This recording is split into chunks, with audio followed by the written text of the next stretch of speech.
त्याने पूर्ण राज्याची व्हिडिओ कॉन्फरन्सिंग आता दुपारी घेतली आहे. साधारणतः आमची तयारीचा आढावा त्यांनी घेतला आहे आणि तसेच पुढील जे 3-4 दिवस आहेत त्यामध्ये जे विशेष काळजी आम्हाला घ्यायची आहे, आमचा ॲक्शन प्लॅन काय आहे, कंट्रोल रूम किती सक्रिय आहेत, एखाद्या ठिकाणी नैसर्गिक आपत्ती आली तर आम्ही कसे रिस्पॉन्स करणार आहे, एखाद्या ठिकाणातून आपल्याला इव्हॅक्युएशन आणि तात्पुरता निवाऱ्याची व्यवस्था करायची असेल तर त्याची तयारी काय आहे, या सगळी गोष्टीचा त्यांनी बारीक रिव्ह्यू घेतला. सर ठाणे शहराच्या अनेक भागांमध्ये डोंगर भाग आहे, त्या ठिकाणी देखील आपत्ती येऊ शकते, त्यासाठी कशा प्रकारे उपाययोजना महापालिका आहे? जे डोंगराळ भाग आहे त्याचं सर्व महापालिकेने मान्सूनच्या अगोदरच केलं आहे आणि इथले जे नागरिक आहेत ते त्यांना सतर्कतेचा इशारा देण्यात आलेला आहे. दरवर्षीप्रमाणे तिथे पाण्याचा निचरा व्यवस्थित पद्धतीने झाला पाहिजे, तिथे ड्रेनेज व्यवस्था योग्य असली पाहिजे, त्याची काळजी आम्ही घेतलेला आहे. सर सुट्टी जाहीर केली आहे. ठाणे महानगरपालिकेच्या उद्याच्या बाबत काय मी आता लगेच आपल्याला उत्तर दिला हिंदीमध्ये की आम्हाला 2 तास आपण अजून द्या. यामध्ये आम्हाला IMDचा अहवाल घ्यावा लागेल आणि उद्या पावसाची तीव्रता पाहता आवश्यकता असली तर शाळा महाविद्यालयामध्ये निश्चित सुट्टी डिक्लेअर करण्यात येईल. कल भी ये निर्णय जारी किया जाएगा? निश्चित रूप से लगभग अगले 2 घंटों में हम एक कॉल लेंगे IMD से लेटेस्ट रिपोर्ट लेने के उपरांत यदि आवश्यकता पड़ी तो ऑफिसर्स को हाफ डे देना, उसके अलावा स्कूल कॉलेजेस के में कल भी छुट्टी डिक्लेयर करना, ये कार्रवाई की जाएगी प्रोवाइडेड IMD की रिपोर्ट हमें ऐसा करने के लिए संकेत करती है। बारिश हो रही है, जनजीवन जो विस्तार हो रहा है, किस प्रकार से देखते हैं AMC की टीम किस प्रकार से ऑन क्या कहेंगे? हमने जैसा आप लोगों को जानकारी है कि पिछले 3 दिन हमारे लिए काफ़ी क्रिटिकल थे और अत्यंत तीव्र इस समय बारिश हुई है। पिछले 4 दिनों में जो हमारे यहाँ बारिश का प्रमाण है वो 900 मिलीमीटर से ज़्यादा हो चुका है और निश्चित रीत्या इसके कारण जल प्लावन के जैसी परिस्थिति, जो घर विशेषतः हमारी डिलैपिडेटेड बिल्डिंग्स हैं उसमें पड़झड़ होना, बहुत बड़े पैमाने पे पेड़ या उनके जो डाल हैं उनके गिरने की घटना हुई है। इसके अलावा रोड पे खड्डे पड़ने, इस तरीके के जो हमारे पास कंप्लेंट्स आ रही हैं उसकी संख्या में भी बढ़ोतरी हुई है। थाना म्यूनिसिपल कॉरपोरेशन ने पिछले कई महीनों से इसकी तैयारी शुरू कर दी थी। हमारी डिज़ास्टर मैनेजमेंट की संपूर्ण टीम इस समय दक्ष है। हमारा कंट्रोल रूम 24/7 काम कर रहा है। प्रत्येक दिन एक डिप्टी कमिश्नर रैंक के officer full time control room में रहते हैं, जिससे कि समन्वय का कहीं पे भी प्रश्न ना हो। पुलिस डिपार्टमेंट, MSEB, इनके साथ भी हमारा संपूर्ण समन्वय है। थाना कॉरपोरेशन की टीम, फिर वो डिज़ास्टर मैनेजमेंट की टीम हो, सॉलिड वेस्ट मैनेजमेंट की टीम हो, फायर फाइटिंग की टीम हो या गार्डन की टीम हो, एक दूसरे के साथ समन्वय करके जितनी कंप्लेंट्स आ रही हैं उनका तीव्र गति से डिस्पोजल कर रही हैं। हमारे पास पिछले 2 दिनों में पेड़ गिरने या पेड़ों की डाल टूटने इसकी घटनाओं में बहुत बड़ी संख्या में बढ़ोतरी हुई है और इसलिए आज सुबह हमने हमारे पास जो गार्डन की टीम है उसकी संख्या में लगभग 2 से ढाई गुना इजाफा किया है। मनुष्य बल की संख्या बढ़ाने और मशीनरी बढ़ाने के उपरांत निश्चित रूप से सिचुएशन में कंट्रोल है। तो थाना में आज एक होल्डिंग गिरने की घटना सामने आई है, उसके बारे में किस तरह से होल्डिंग के बारे में किस तरह से पूरी तरह से महानगरपालिका ने की है? थाना में पोखरन रोड नंबर 2 पे एक होर्डिंग, हमारी जो इलेक्ट्रॉनिक होर्डिंग है जो कि मीडियन पे लगी हुई थी, उसके गिरने की घटना हमारे सामने आई है। उसके अलावा 2 और छोटी घटनाएं हुई हैं जिसमें होर्डिंग का कुछ पार्ट क्रैश हुआ है।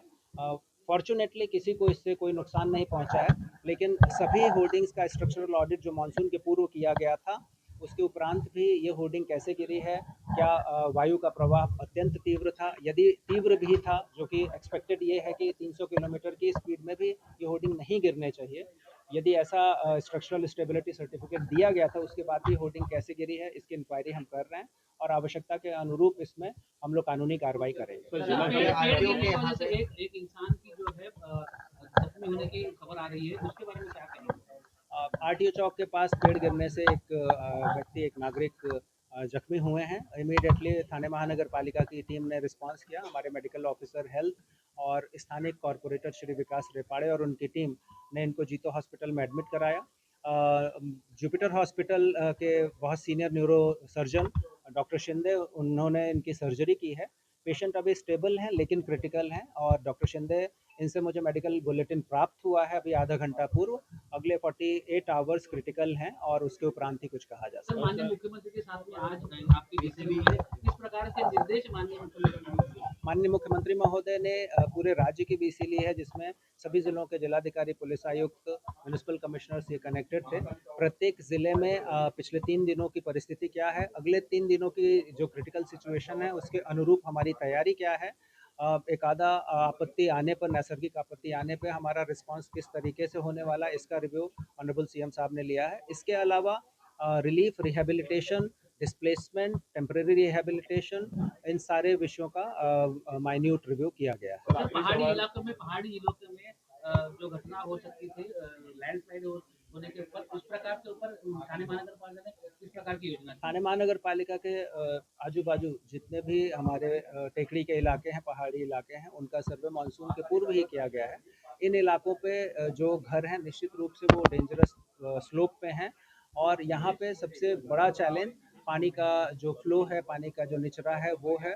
और प्री मानसून हमारी तैयारियों के दरमियान इसमें ड्रेनेज व्यवस्था हमने इंश्योर की है, और साथ ही इन एरियाज में रहने वाले लोगों को हमने सतर्कता का इशारा भी दिया है। आपण सतत IMD यांच्याबरोबर संपर्कात आहोत. मागील 3 दिवस आपल्यासाठी खूप क्रिटिकल होते आणि पुढे पण 2 ते 3 दिवस IMDचे प्रिडिक्शनप्रमाणे संपूर्ण कोकण पट्टीसाठी, विशेषतः रायगड, ठाणे, पालघर या जिल्ह्यांसाठी ते क्रिटिकल आहेत. पावसाचं प्रमाण खूप वाढत चाललं आहे आणि यामध्ये अजून आपण जवळपास रेड अलर्टवर, काल आपण हाय रेड अलर्टवर होतो, आज रेड अलर्टवर आहोत. म्हणून आपण शाळे आणि महाविद्यालयाची सुट्टीही डिक्लेअर केली होती. आता नुकतेच दुपारी आज माननीय मुख्यमंत्री महोदय यांनी सुद्धा संपूर्ण राज्याची मशिनरी त्याचा आढावा घेतला आणि आम्हाला दक्ष राहण्याची सूचना दिली आहे. माननीय उपमुख्यमंत्री महोदय जरी ते आजारी आहेत, हॉस्पिटलाइज्ड होते, सतत ते आमच्या संपर्कात आहेत आणि आपल्याकडे जे तयारी आहे तो अद्ययावत ठेवणे, त्यामध्ये कुठल्याही प्रकारची कमतरता पडू नये याची दक्षता घेण्याची त्यांची सूचना आहे. प्रचंड मोठ्या प्रमाणावर वारं चालू आहे, अत्यंत तीव्र गतीने, आणि म्हणून आम्ही सारखा लोकांनाही अपील करत आहोत की गरज जर नसेल तर कृपया घराबाहेर पडू नये. आणि मोठ्या प्रमाणावर यामध्ये झाडांची पडझड आणि फांदे तुटणे याची घटना याच्यासमोर आपल्याला मागील 2 दिवसापासून जावं लागलं आहे. काल साधारणतः 100पेक्षा जास्त केसेस आपले फांदे तुटण्याची किंवा झाडे उन्मलून पडण्याची हे आपल्यासमोर आले, आणि आज पण ती संख्या मोठीच आहे. याच्यासाठी आपण जे झाडतोडची किंवा जे ट्रिमिंगची टीम आहे त्याची संख्या वाढवली आहे. आजपासून साधारणतः 3 पट, जवळपास 2.5 ते 3 पट आपण करून दिलं आहे. मशिनरीही आपण त्याची संख्या वाढवली आहे. याच्या मागचं कारण काय आहे, की यावर्षीचा वारा जे आहे ते अत्यंत अप्रत्याशित आहे. पाणी पडण्याच्या सुद्धा जे इंटेन्सिटी आहे ते साधारणतः 11-12 तासात 150 mm पर्यंत पाऊस पडत आहे. म्हणून एकाच वेळी आपल्याला घरांची पडझड, छज्जे पडणे, वॉटर लॉगिंग होणे, झाड किंवा त्यांचे फांदे पडणे याची घटनांची पुनरावृत्ती खूप जास्त होत आहे. मशिनरी आमची पूर्णतः सज्ज आहे. माननीय महापौर यांनी 2 दिवस 3 दिवस सलग संपूर्ण सिटीचा व्हिजिट केला. आपले इतर सर्व कॉर्पोरेटर्स प्रचंड आम्हाला सहकार्य करत आहेत आणि खाजगी आणि शासकीय जेवढी यंत्रणा आहे ते एकजूट करून आपण या परिस्थितीचे समोर जात आहे. सर, जे काही झाडं पडण्याची घटना मागील 2 दिवसांपासून सुरू आहे, पावसाळ्यापूर्वी झाडं छाटण्याचं काम झालेलंच नाही अशी आरोप जो आहे तो विरोधक करताना पाहायला मिळतात. या झाडं न छाटल्यामुळे ही झाडांची पडझड मोठ्या प्रमाणात झाली. झाडं छाटणे, झाडांची ट्रिमिंग करणे हा एक खूप संवेदनशील विषय आहे आणि यामध्ये पर्यावरणाचा तोल आणि तसेच नैसर्गिक आपत्ती टाळणे या दोघांमध्ये संतुलन साधण्याची आवश्यकता असते. निश्चितरित्या मागील 4 महिन्यापासून, पावसाळा सुरू होण्याचे 4 महिने आधीपासून आपण झाड तोडणे याची संपूर्ण मशिनरी सज्ज केली आहे. 6,000 पेक्षा जास्त झाडांची फांदी किंवा त्यांची ट्रिमिंग, फांदी मारण्यापासून ट्रिमिंग करणे ही कारवाई आम्ही शास्त्रशुद्ध पद्धतीने हाती घेतला आहे. मेजॉरिटी जे झाडे किंवा फांदे आपले पडत आहेत ते 2 ठिकाणावर किंवा 2 स्वरूपचे लोकेशन्सवर पडत आहेत. एक सोसायटीचे आतमधले जे झाडे आहेत त्याचा दायित्व महानगरपालिका युजुअली स्वीकार करत नाही, कारण तो इंटरनल संपत्ती असते महापालिकेचे हद्दीबाहेर जे असतात, आणि त्याच्यासाठी सोसायटी त्याचा मेंटेनन्स करते, आणि ही जी घटना होत आहे त्यापैकी मेजॉरिटी तिथली आहे. मी असं म्हणत नाही की जे मेन रोडवर किंवा महानगरपालिकाच्या हद्दीत झाडं पडत नाही, निश्चितरित्या तिथे पडत आहेत, आणि त्याचे पण अनेक कारण, जसं मी आधी नमूद केला की यावर्षी अप्रत्याशित तीव्र गतीने वारं चालू आहे. दुसरा की ज्या पद्धतीने आपण ट्रिमिंग करतो, अनेकदा जे आपली ट्रिमिंग करणारी एजन्सी आहे त्यांच्याकडून थोडा जास्त किंवा कमी ट्रिमिंग झाली तरीसुद्धा फांदी तुटण्याची घटना घडते. आम्ही खूप सावधगिरी या कालावधीमध्ये राबवत आहोत. याचे 2 पार्ट आपण केला आहे. एक की जे जसं मी आधी नमूद केलं की जवळपास एकंदरीत जे मनुष्यबळ आहे त्याला 2.5 ते 3 पट यापर्यंत आपण घेऊन गेलो आजपासून त्यांनी कामही चालू केला.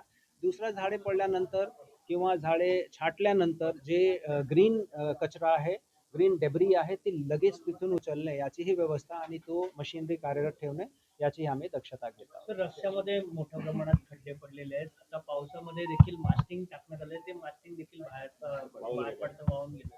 जी पावसाच्या दरम्यान निश्चितरित्या खड्डे वाढतात आणि विशेषतः फ्लायओव्हर्सवर खड्डे पडण्याची संख्या खूप जास्त असते. त्याचं कारण असं आहे की फ्लायओव्हरची सरफेसिंग आणि जे रोडची क्वालिटी आहे ते वेगळी स्वरूपाची असते. या दरम्यान जे सर्वात सायंटिफिक पद्धती आहे हे खड्डे भरण्याची ती सध्या जे तूर्त आपल्या हातात आहे तो मास्टिकच आहे आणि मास्टिक पण थोडासा पाऊसचा जोर कमी झाला तेव्हा जर आपण मास्टिक टाकला तर टिकण्याचं प्रमाण असतो. दुर्दैवाने मागील 3 दिवसापासून बिलकुल सलग मुसळधार पाऊस चालू आहे. मात्र आम्ही खड्डे तसे सोडू शकत नाही. विशेषतः दुचाकीस्वार त्यांच्यासाठी हे खड्डे खूप धोकेदायक आहे. म्हणून आम्ही पाऊस सुरू असताना सुद्धा मास्टिक टाकत आहोत. जरी मास्टिक वाहून जात आहे आम्ही पुन्हा टाकत आहे. फॉर्च्युनेटली आपल्याकडे मास्टिकचा स्टॉक अवेलेबल आहे, एजन्सी उपलब्ध आहे आणि ज्या ज्या ठिकाणातून आपल्याकडे कंप्लेंट्स येत आहेत खड्ड्यांची, आम्ही टार्गेट हा ठेवला आहे की विदिन 24 आवर्स कुठली कंप्लेंट आल्यानंतर मग तो व्हॉट्सॲपवर असो, आमचे वेबसाईटवर असो, आमचे कंट्रोल रूमच्या नंबरवर असो, रिस्पॉन्स टाईम 24 तासापेक्षा कमी ठेवणे हा आम्ही निर्धार केला आहे. सर होल्डिंगच्या बाबतीमध्ये सर काही ठिकाणच्या तक्रारी आहेत. आज सकाळी होल्डिंग देखील एक ठिकाणी जोरदार दिसलाय. त्या संदर्भात कशा प्रकारची उपाययोजना नेमली? 100% होर्डिंगचा स्ट्रक्चरल ऑडिट आपण मान्सूनच्या अगोदरच करून घेतला होता आणि जवळपास प्रत्येक एजन्सीने आम्हाला स्ट्रक्चरल ऑडिट आणि मान्सून सेफ्टी ऑडिट हा रिपोर्ट सबमिट केला आहे. ज्या लोकेशनवर मोठी होर्डिंग पडली आहे त्याच्या तिथून आपण इमिडिएटली तो रिमूव्हही केला आहे. तसेच जे होर्डिंगची जे एजन्सी आहे त्यांच्या विरुद्ध कायदेशीर कारवाई सुद्धा आम्ही सुरुवात केली आहे. सर त्या ठिकाणी लिहिसवाडीमध्ये आरटीओच्या इथे एक इसम जखमी झाल्याची देखील माहिती होती. त्या संदर्भात काय डिटेल्स माहिती आहे? झाड पडल्यामुळे आरटीओ चौकवर एक व्यक्ती जखमी झाले आहे, गंभीर जखमी झालेले आहेत. इमिडिएटली स्थानिक नगरसेवक श्री विकास रेपाळे त्यांची टीम आणि आमची कॉर्पोरेशनची टीम ने त्यांना आपले जितो हॉस्पिटल इथे ॲडमिट केलं, जे महापालिकेचाच हॉस्पिटल आहे. आमचे मेडिकल ऑफिसर हेल्थ जे आहेत ते तिथे पूर्ण वेळ होते. डॉक्टर शिंदे जे खूप सिनियर न्यूरोलॉजिस्ट आहेत, ज्युपिटरमध्ये ते असतात. त्यांना आपण विशेष विनंती करून पाचारण करून त्यांच्या जे जखमी झालेले व्यक्ती आहेत त्यांचं ऑपरेशन आपण सक्सेसफुली कंप्लीट केलं आहे. सर्जरी कंप्लीट झालेली आहे. 48 तास ते इंटेन्सिव्ह केअर युनिटमध्ये आहेत. डॉक्टर शिंदे त्यांच्याशी मी स्वतः बोललो आहे, त्यांच्याशी संपर्कात आहे. निश्चितरित्या जे जखमी झालेले व्यक्ती आहेत ते क्रिटिकल आहेत, परंतु डॉक्टर शिंदे क्वाईट होपफुल आहेत. सर, मुख्यमंत्र्यांसोबत दूरदृश्य प्रणाली मार्फत आपली एक बैठक देखील पार पडलेली आहे. काय नेमके आदेश जे आहेत ते मुख्यमंत्र्यांनी आपल्याला दिले